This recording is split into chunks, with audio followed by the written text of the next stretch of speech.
Welcome to my Beautystack. My name is Sharmadine Reid and I'm the founder of the Beautystack app and host of this podcast. I'm passionate about beauty and business, and every week I'll be speaking to a founder or CEO on the role that beauty has played in their careers. We discuss their beginnings, their learnings, and find out who are the professionals that keep them feeling powerful every day. Join me on this journey of reassessing how beauty plays an important role, not only in our professional lives but in wider society. And finally, I hope you discover your next favourite beauty spot, as recommended by our incredible guests. So for me, as we hit puberty, as you know, our hormones start to go crazy, and that can trigger your sebaceous glands to produce a lot of sebum.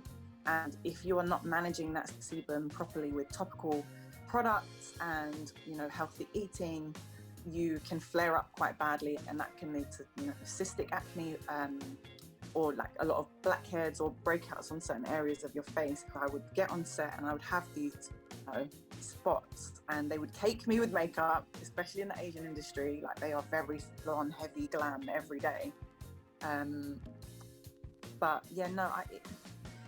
The Photoshop would affect me more than the actual spots, if that made sense. Because I'd wish I was that girl that was staring back at me on the cover with the clear skin. So as I got older and I realized it wasn't going away with my teens, I had to understand and learn more about skincare. And that's how I got into skin as a whole, and that as a career, because I was fascinated by it. That's Tia Ward, fashion, beauty and lifestyle influencer. Born and raised in London by West Indian and South American parents, she suffered with acne over the years and understands how much it can affect self-esteem. As a result, Tia strives to be an advocate for women and men who are dealing with acne. She also does the best selfies. Hi Tia. Hi Sharma. So nice to see you. So tell me about how you got started in your career. I was at the bus stop coming home from school one day in my awful private school uniform, and I got stood at a bus stop by a scouter, and she asked me to come in for a test to be a model. And I asked my gran. She said, no, you're too young. I think I was 13 at the time. And so I waited a whole year, and then I got into modeling with that same lady. And then from there, I went to university, I did my master's, and I didn't want to work for anyone else. So I knew I wanted to do something in beauty. My degree was in business, but I wanted to do something in the beauty world for sure. So blogging wasn't really a thing then. It was just starting out as like cool kids. No one was getting paid. But I knew I wanted to pursue it and see if there could be any like monetary compensation later on in the line. What were the type of blogs and stuff that were around when you were like starting to get into this? It was Brian Boy, Fashion Toast, Ola's Closet. Yeah. I love her. These names that we remember. They dominated the space for sure. Those are my main three that I followed that were like, oh, this is cool. I could do that. I could try that. And that's how I got into blogging.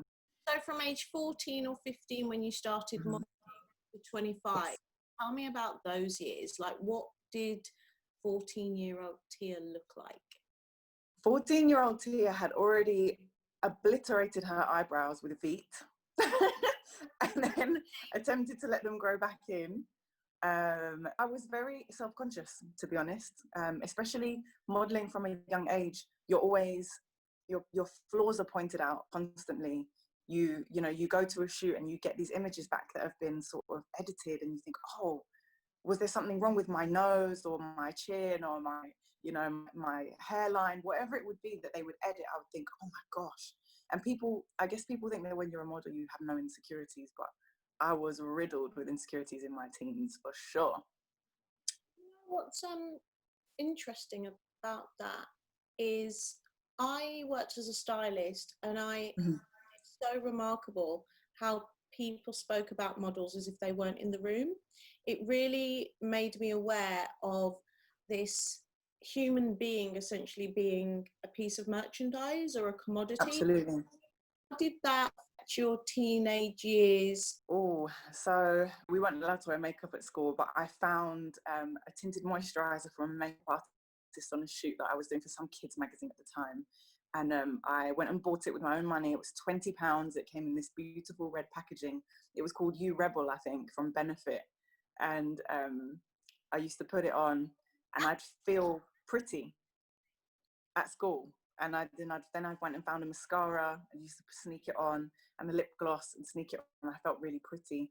I sort of had these two different worlds that I kept quite separate, to be honest. And growing up, that was strange, because I used to love hanging with the boys and rolling around and playing football. But then I had this different side of me at work, which was girly. And especially at that age when you're sort of coming into your own and you start to like boys, and you know you're sort of discovering your sexuality and how your beauty fits in with that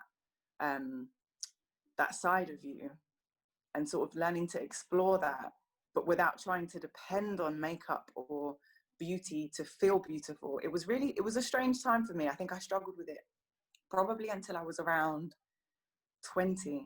So being a girl in London, you grew up in South London, right? Yeah, born and raised in Streatham.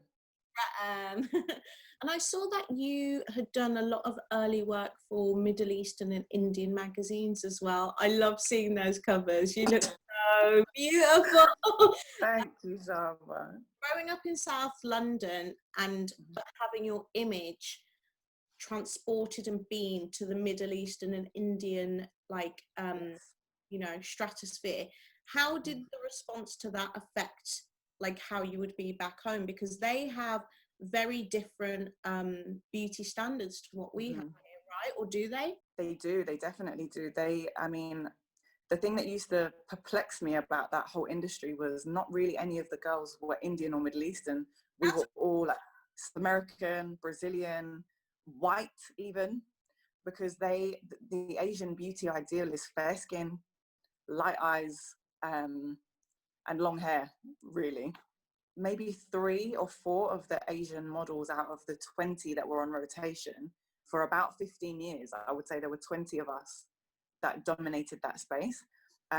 Maybe 4 were actually Indian or of some kind of Indian descent. My grandmother is Guyanese, but she's Indian Guyanese. So she was so proud, and you know that was part of her grandfather's heritage. So she was so proud that her granddaughter was, you know, at least connected to her roots in some sort of way, and she could get to show her friends, look at my granddaughter, you know. So you said they like long hair, light eyes, and fair skin. How did you feel about upholding that beauty standard? So at 14, I didn't have a clue.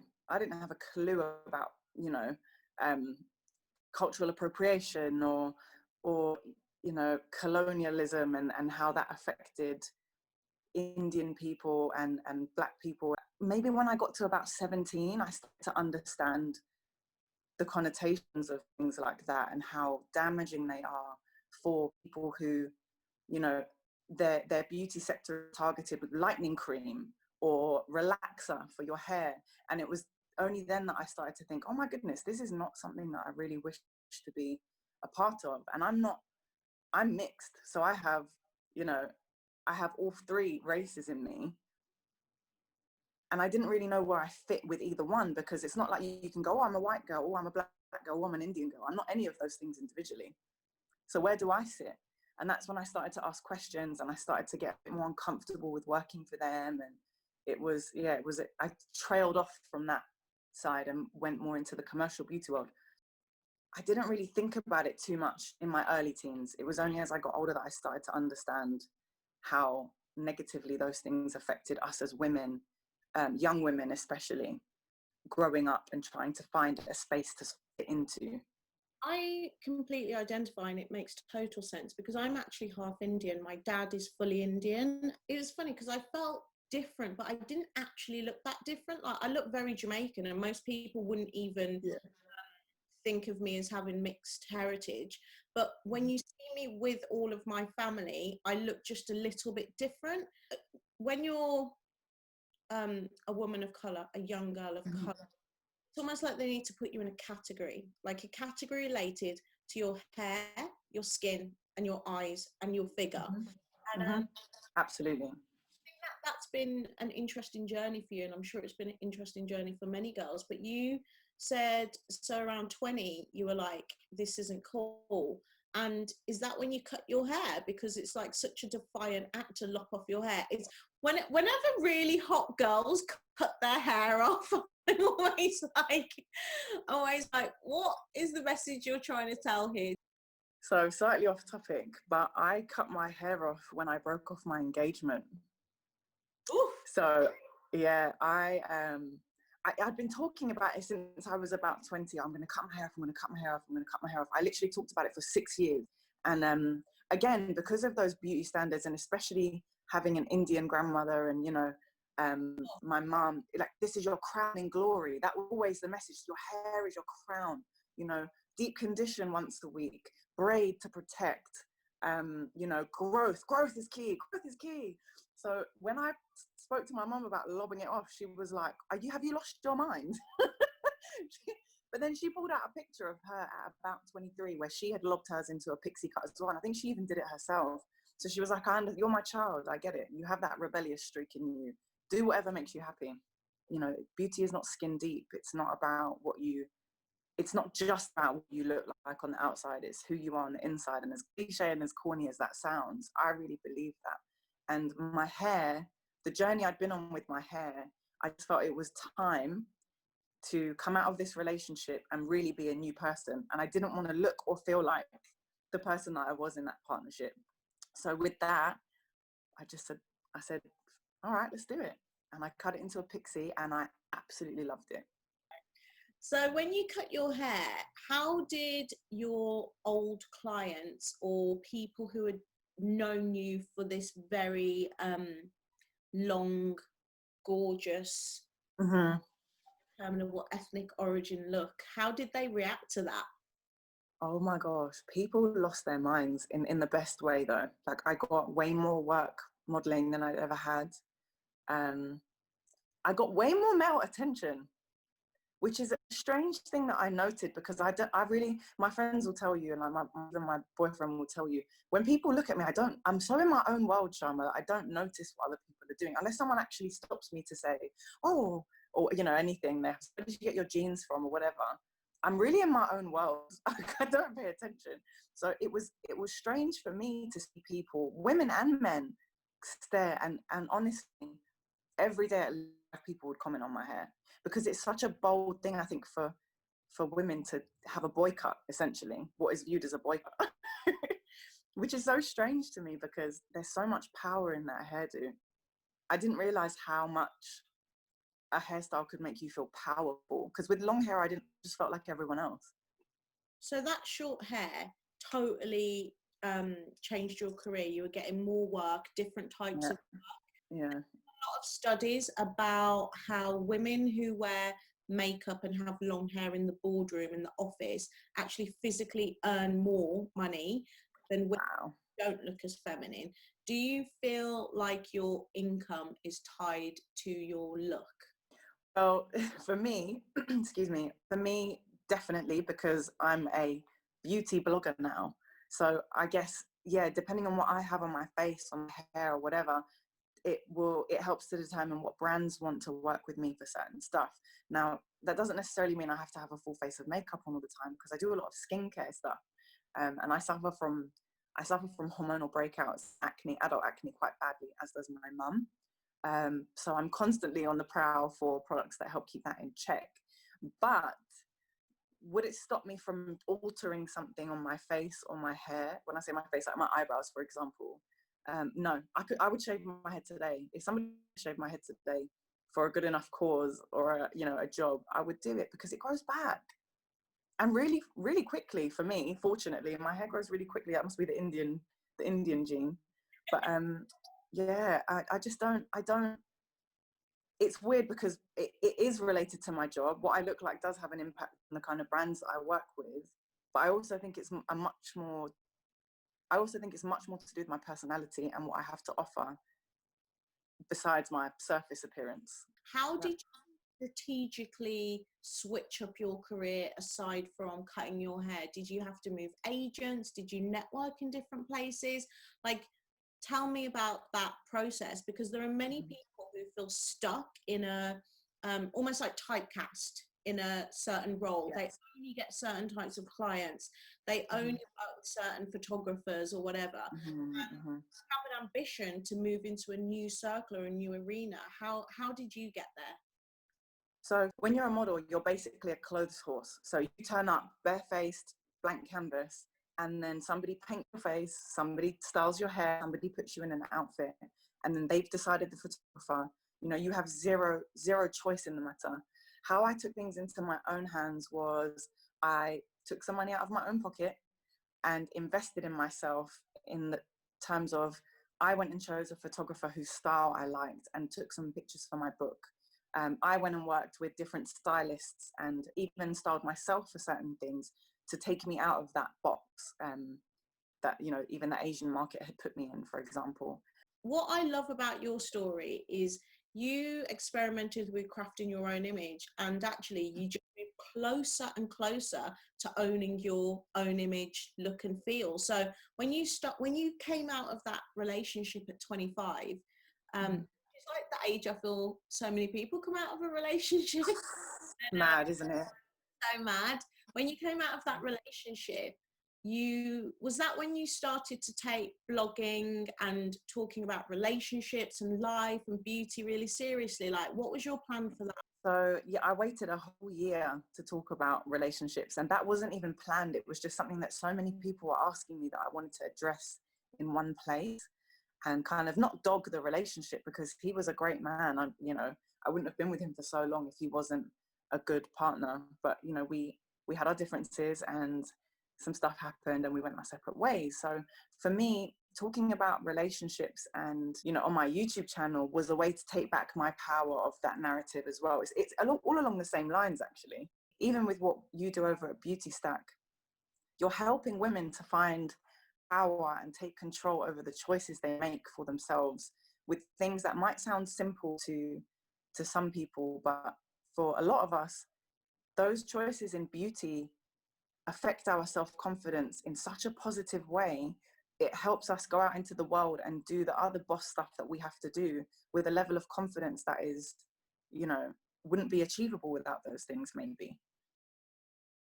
At Beautystack, we believe in increasing the power of beauty and wellness professionals around the world.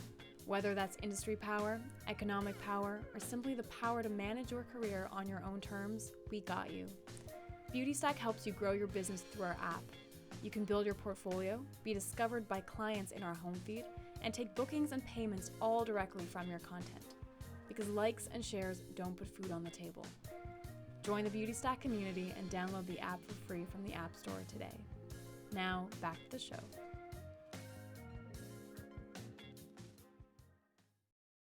I always think this is if you want to talk about corny, this is the most corny thing I'm ever going to say on this podcast. But I always think you look most happiest when you're in love. And like, it could be in love with yourself, but when you're Absolutely.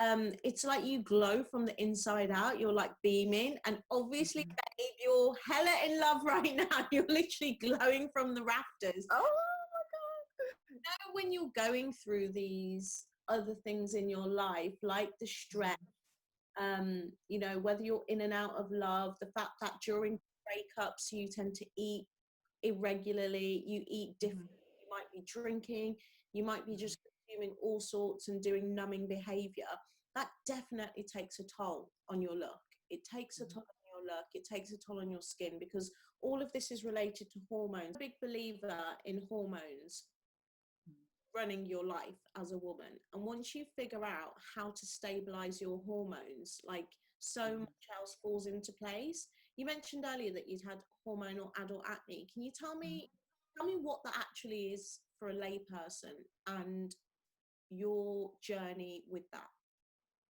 So for me, as we hit puberty, as you know, our hormones start to go crazy, and that can trigger your sebaceous glands to produce a lot of sebum.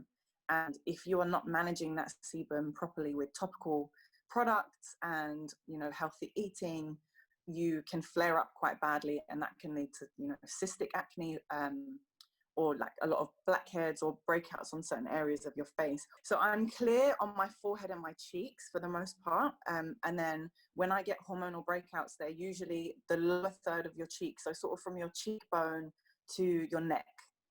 And also hormonal acne can affect your back and your chest as well. First of all, going to the GP, because at that age I didn't know anything about holistic medicine. So I was going to the GP and getting limacycline, tetracycline, doxycycline, every other cycline antibiotic you could think of, and none of them were working. Because at that age as well, you don't care about consistency. You don't understand it takes 3 months to take this pill every day to see a result. You just want an instant result. And so as I got older and I realized it wasn't going away with my teens, I had to understand and learn more about skincare. And that's how I got into skin as a whole and that as a career, because I was fascinated by it. So understanding that your sebaceous glands produce oil, and then things like blackheads are when dirt gets trapped in your pores and then the sebum from your skin mixes with that and then it oxidizes and goes black. Like that is what a blackhead is. And then you get more under the skin stuff where you have to treat it with things like salicylic acid, which is a BHA, which cleans out the lining of your pore essentially without damaging your skin. And it's an acid. And understanding that we as humans are made up of acids, and all of these products contain ingredients that naturally occur in our bodies. And then I started to ask my grandmother about things that she would do, because her skin was flawless. And she spoke to me about using turmeric and yogurt and honey and oats and all of these things as face masks.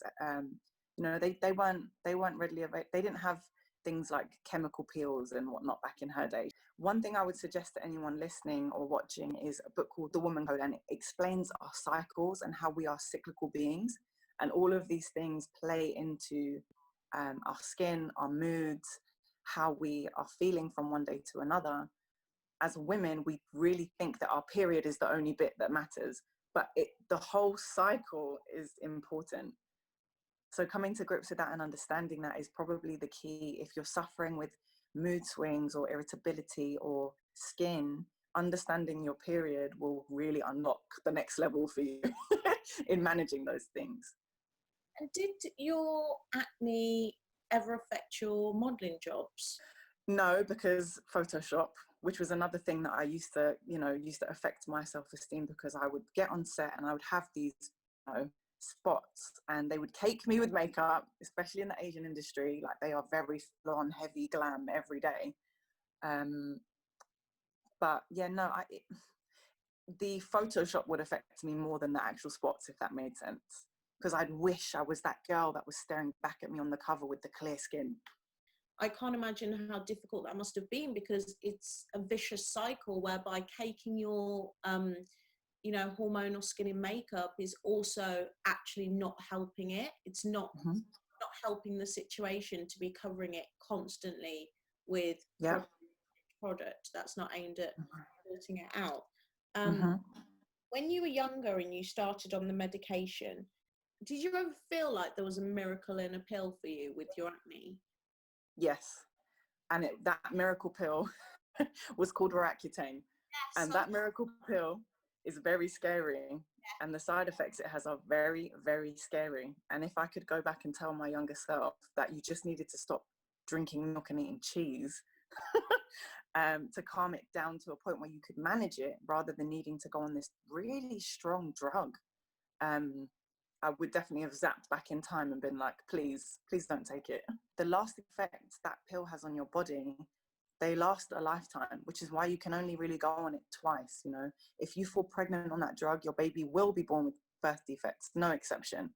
It affects the oil production in your body everywhere. So when you're on it, it dries out your nostrils, your vagina, your mouth, your nails, your hair, your eyes. Everything is dry. It's not just drying out your skin, it is drying out everything, and it's not healthy, and long term it's no good. It's no good. When did you first start taking it? I went on Accutane at 23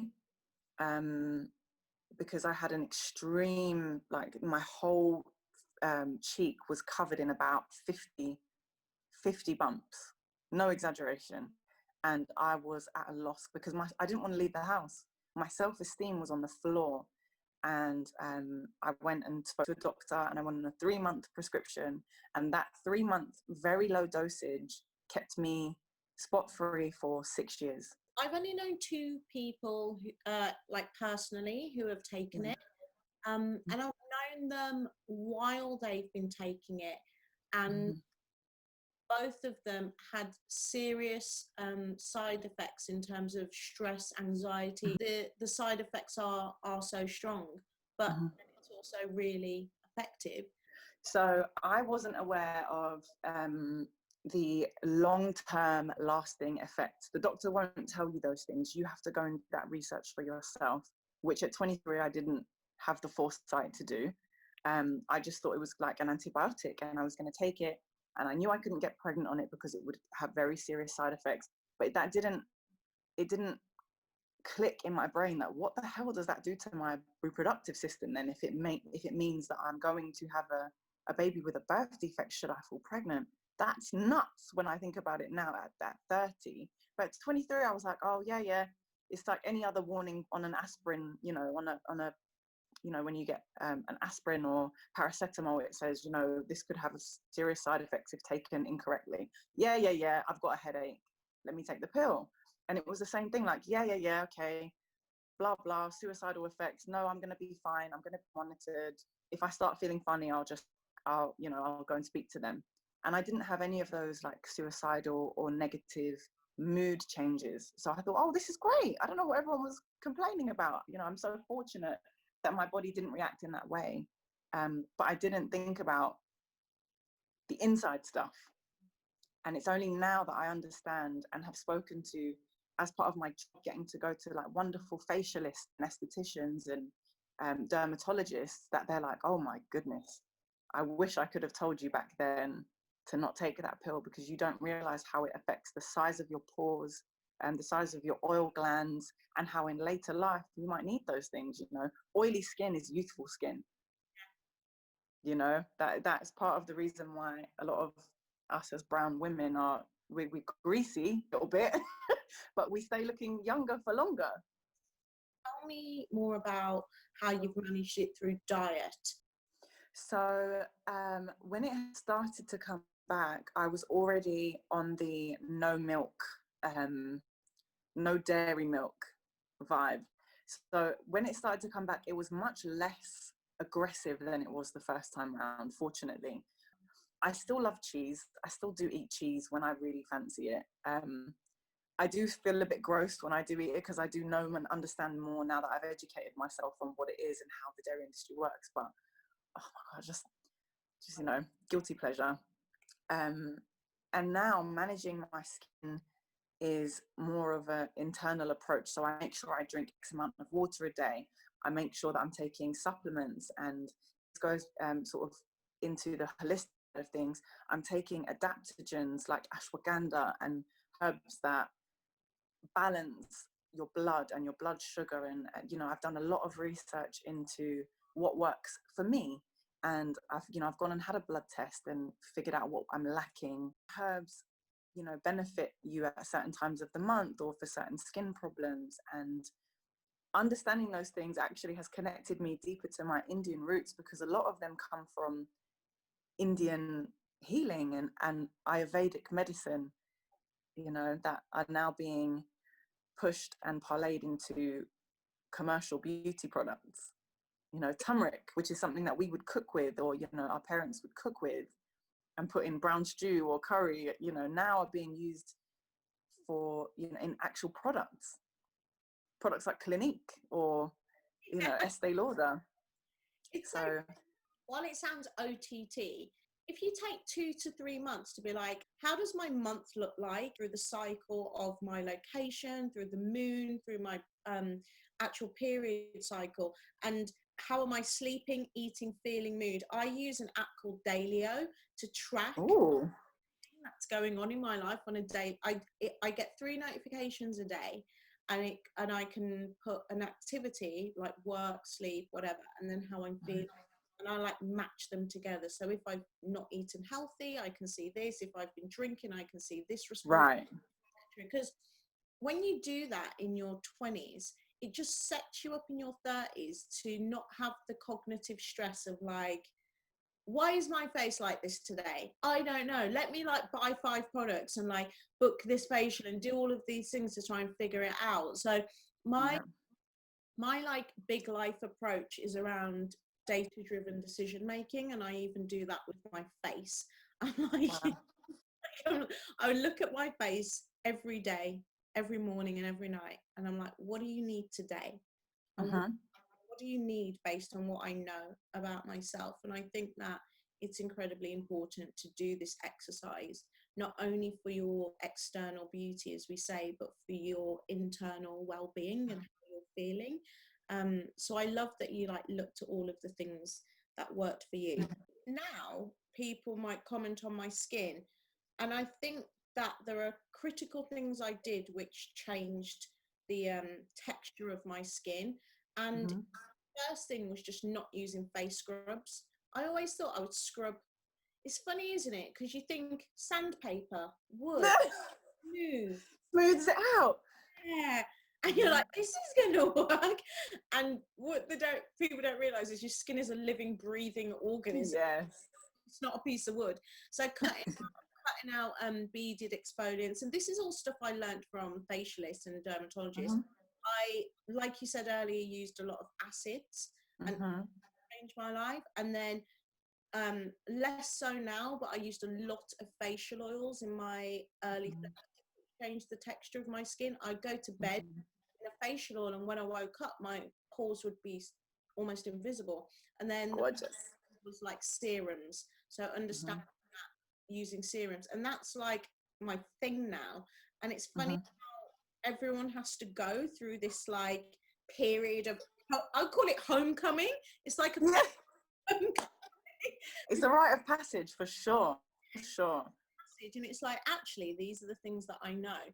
So let's move on to the treatments that help you keep your face looking as it does. When did you start having facials? So about 4 years ago now, and I started with this wonderful lady called Kate Kerr. She was at the Mondrian at the time. I'm not sure if she's still there now. And that was sort of very product driven, acne focused, targeting, blemishes, breakouts. And it was not anything that I couldn't really do at home, to be honest. So it was a really good double cleanse, an extraction, chemical exfoliant, but obviously at a medical grade, so you couldn't get that over the counter. That is where I started. And then as I started to understand skin more, I kind of upgraded to more heavy duty stuff. And obviously as you get older, you need to be doing different things for your skin. So I moved on to laser, and very, again, targeted laser for acne. So a laser called Clear Skin and Clear Lift. And for those, I love Fefasal. So the Fefasal experience is a completely bespoke, beautiful clinic. So I wouldn't even call it a salon, it's a clinic. Like, they have a filtration system whereby nothing airborne lives in that air. The air is completely pure. So you've had your facial and you're going to go back out into King's Cross, but while you're in there, your skin is you're breathing the cleanest air you'll ever breathe in London. They offer you water with activated charcoal in it before your appointment. It's very calm, very serene. There's lots of copper and exposed brick, and it's serene, but it's like, you're about to get a top tier service. And then each of the therapists have different strengths, and they will perform different treatments. So the lady I go to most, her name is Raluca, and she is phenomenal with the laser and Fraxel, those kind of things, and as well as just giving you a really deep and thorough facial and explain to you. She's able to explain to you every step and what each step does and why it does what it does. So you leave there educated. You haven't just left with a facial. You leave there with a deeper understanding of your skin and, why you've had each of these stages in the treatment. They put me on a course of 8 laser treatments, chemical peels, light chemical peels, so not anything crazy where you're going to look like a snake. And the next step for me with them is microneedling, which completely basically causes trauma to your skin so that it starts to produce collagen and elastin in the healing process. So it triggers that healing response. And that in your late 20s and early 30s is a game changer for texture, for brightness, for clarity, radiance, all those good things that we want, for the glow, basically.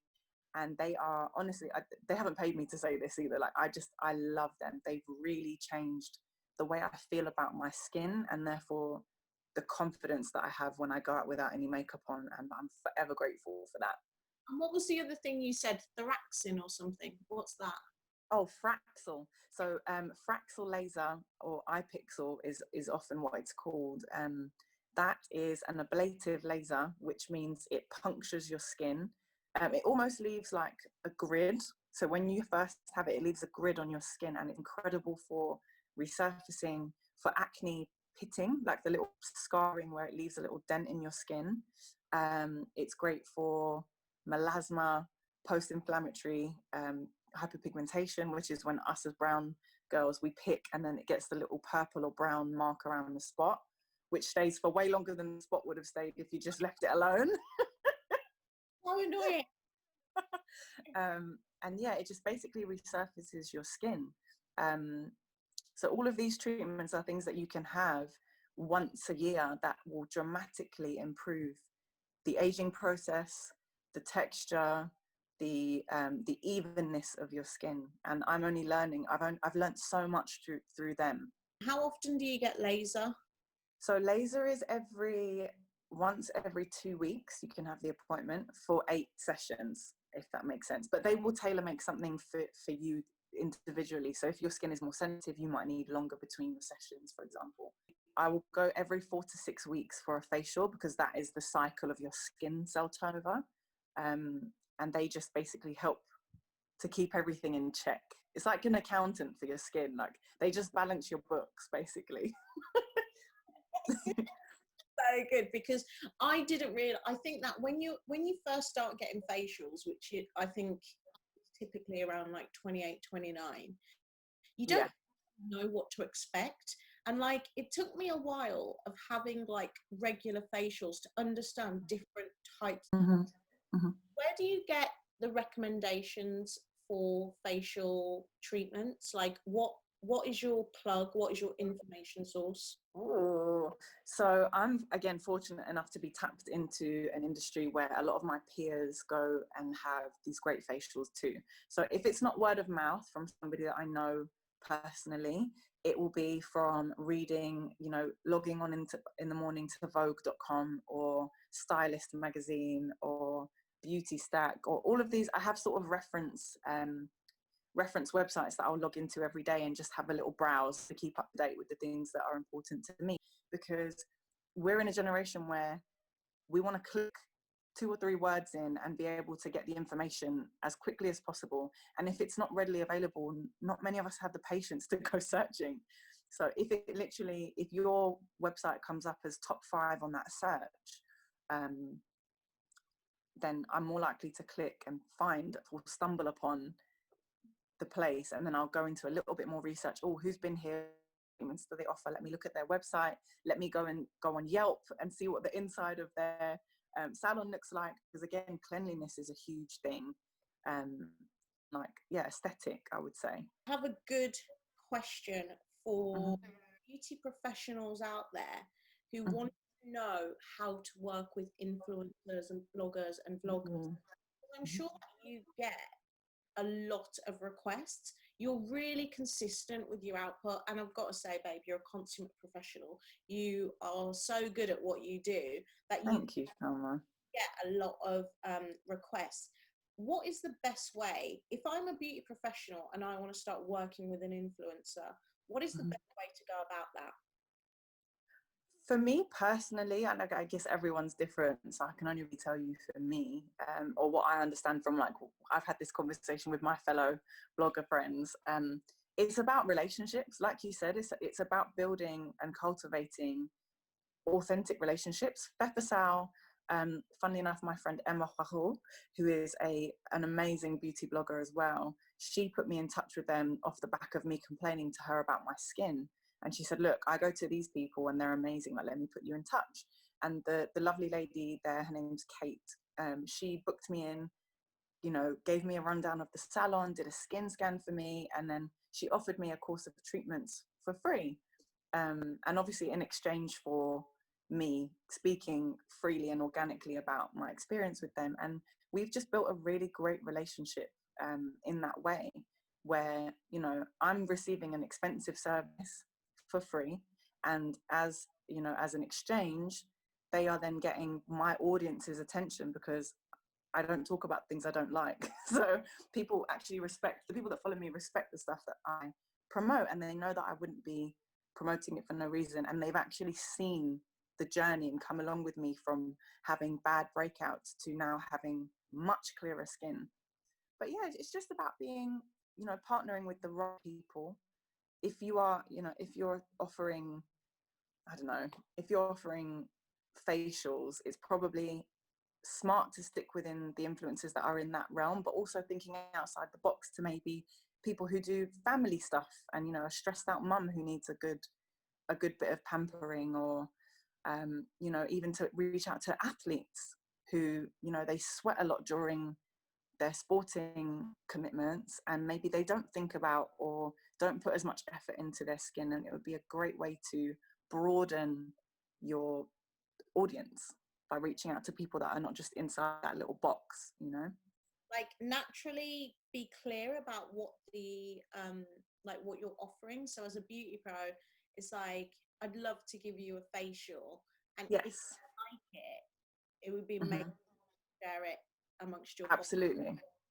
fourth tip you've given is to broaden your audience appeal. So you know, going for just beauty bloggers and vloggers can restrict your essentially your potential clients. But if you widen, Absolutely. you know, you can meet more people and get in front of more audiences. I think those are like four really, really good tips. And how about when you've worked with beauty professionals in terms of gifting and paid for services, you said about verbal agreements. That Mm-hmm. I would never do a verbal agreement like that.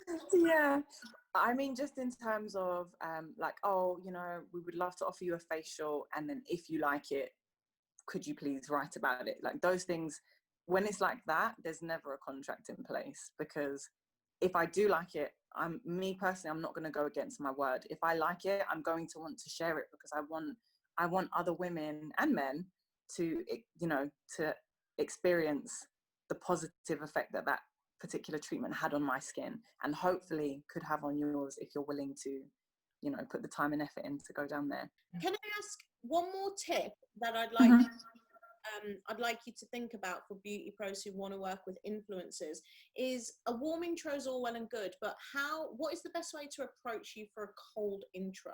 So, you know, thinking about Instagram DMs, Mm-hmm. requests in the Instagram DMs, what are Yeah. the 3 key pieces of information you need to know when someone does a cold approach for you?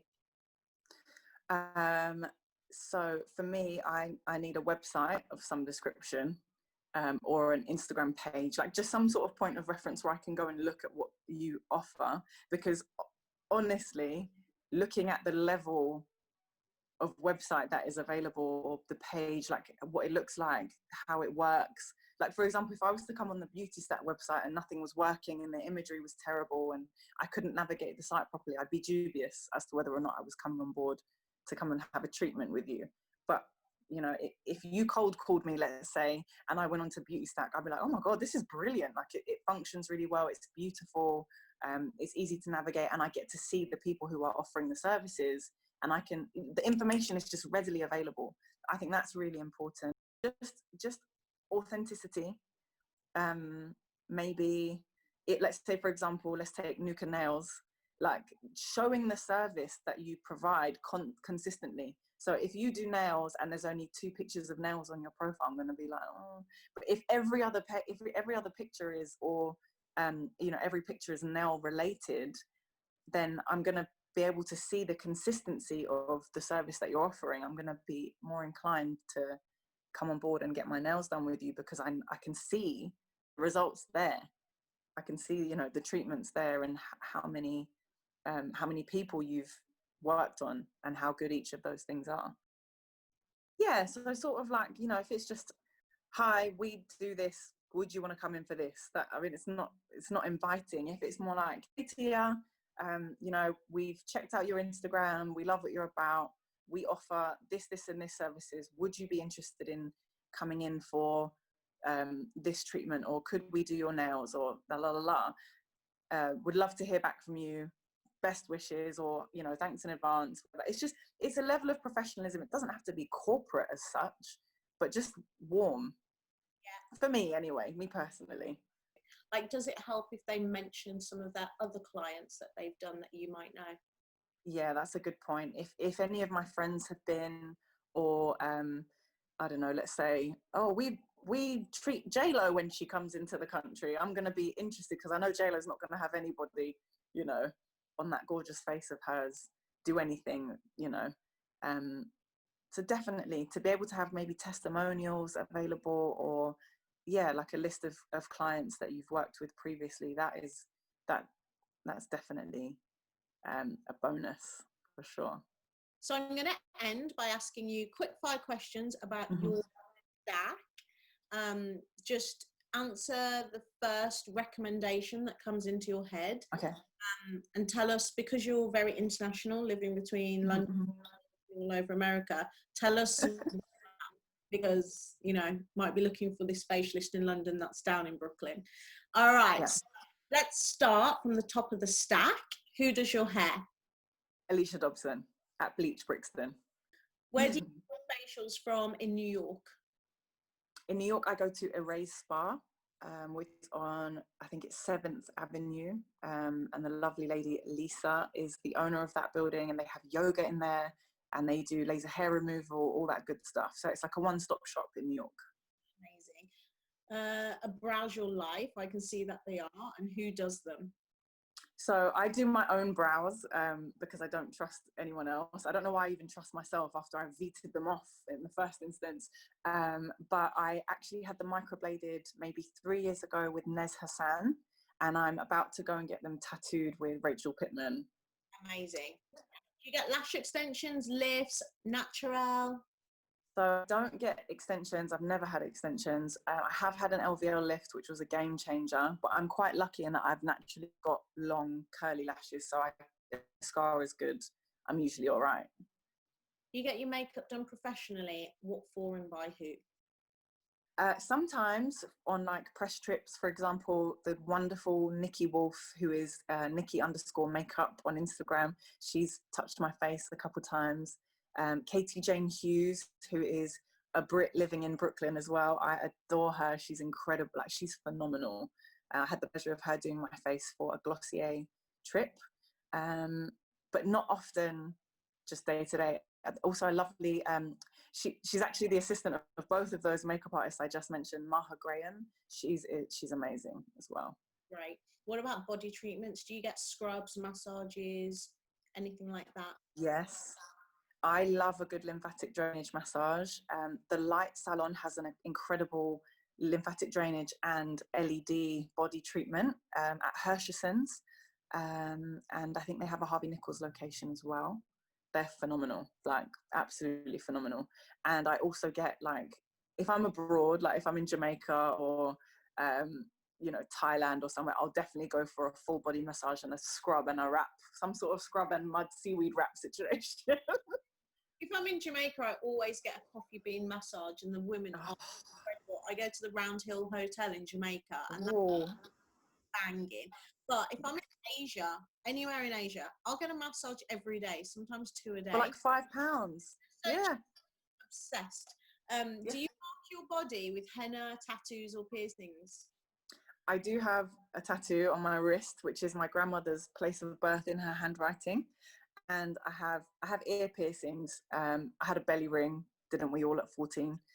Well, henna would be for like if family member is getting married and it's an Indian wedding, like Guyanese Indian dance up, then we'll all get henna. But yeah, other than that, no, not really.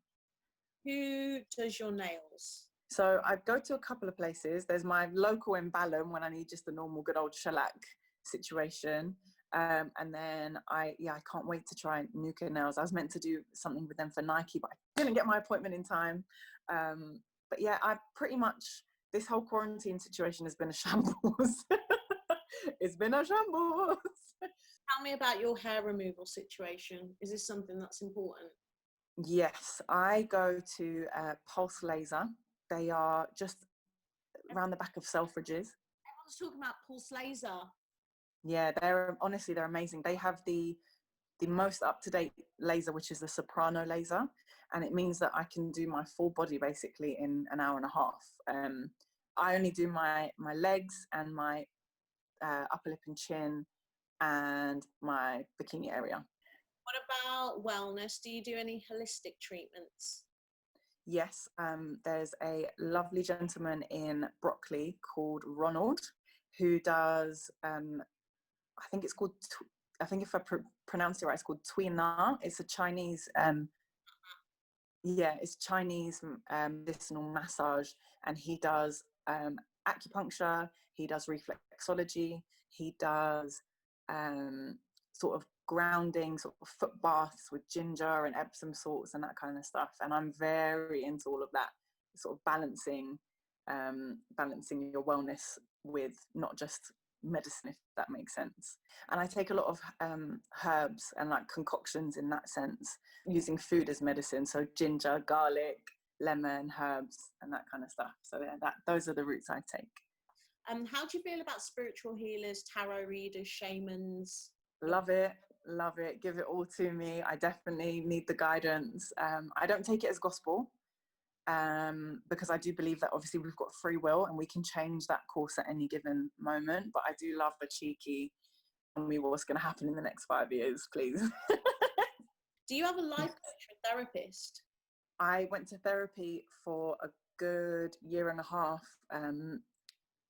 during that relationship I told you about. So sort of through the breakup of that relationship, which was incredible. I really feel like I unlocked a lot of childhood stuff in that year and a half, and getting to talk through that stuff made me understand more about myself as an adult. And it affects you, and I think it affects a lot of different areas of your life that you maybe don't even consider. Thank you so much, Tia. This has been so much fun. Likewise, thank you for having me. I'm so grateful. Where can people find you online? People can find me online at www.tiaward.com, at Miss TPW on Instagram, and Tia Ward TV on YouTube. Or you can just type in Tia Ward and I should pop up. You better pop up. Yeah. Thanks. Brilliant. Thank you, Sharma. Appreciate you. If you're looking for a place to book unique treatments, or if you're a beauty professional and want to list your business with us, don't forget to download the Beautystack app for free from the App Store. If you like this podcast, please subscribe and leave us a review. Till next time.